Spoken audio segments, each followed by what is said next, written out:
باغي تشري العطريه، العيد هذا قرب والعطريه غتبغي تشريها بكميه كبيره. الا تبعتيني في هذا الفيديو وما سكروليتيش بطبيعه الحال غتعرف كيفاش تاخذ العطريه وشنو هما الحوايج اللي خصك تحضي معاهم. العطريه ضروره حتميه. عارف ان اكثريه ديال العطريه في المغرب كتجي منين؟ كتجي من الصين وكتجي من الهند، اللي هي واحد الدول اللي كيديروا بزاف ديال المدخلات، لي فيرتيليزون، البيستيسيد، المبيدات، عاد الطراب ديالهم فيه دي ميتولور، معادن ثقيله وزيد وزيد. الجوده ديال العطريه كتكون ضعيفه، لكن الا تبعتي معايا اول حاجه شنو هما العطريه اللي نقدر نستعمل في هذا العيد. جوج حوايج اللي مهمين بزاف بزاف بزاف: القزبر حبوب والكمون حبوب. ونقدر ندير واحد شويه البزار، شويه البزار وشويه ديال سكينجبير. المغرب كينتج ليا الكمون البلدي، ولكن كيفاش خصني نحضي معاهم؟ شنو هما الحوايج؟ اول حاجه ملي غتمشي عند العطار خاصك تشم، خاصك تخدم داك النيف ديالك اللي عندك ديما 24 ساعه وما كتستعملوش بزاف.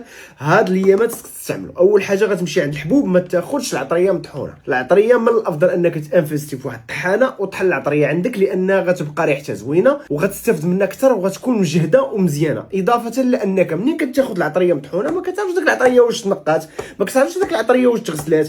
والمشكل اللي كاين في المدن الساحليه كاين بزاف ديال الرطوبه، هادشي اللي كيصوف العطريه، ومنين كيطحنوها كيكونوا فيها شنو؟ دي توكسين او مواد سميه بحال لي زافلاتوكسين ولي زوكراتوكسين، اللي هما مواد خطيره اللي تاثروا لي على الكبد.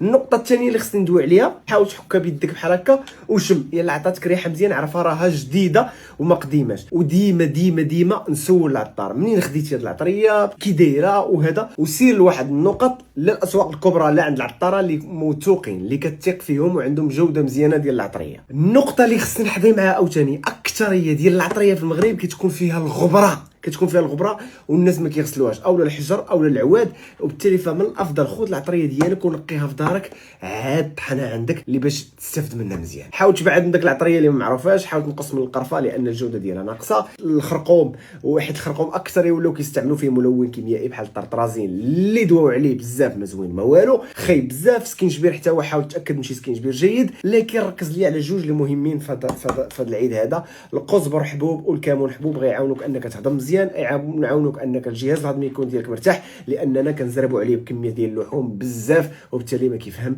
والو. بارطاجي لي المعلومه مع صحابك وقول لي اين عطريه كتاخذ في العيد. قبل ما ندوي على الزعفران كارثه، هاك يا ربي.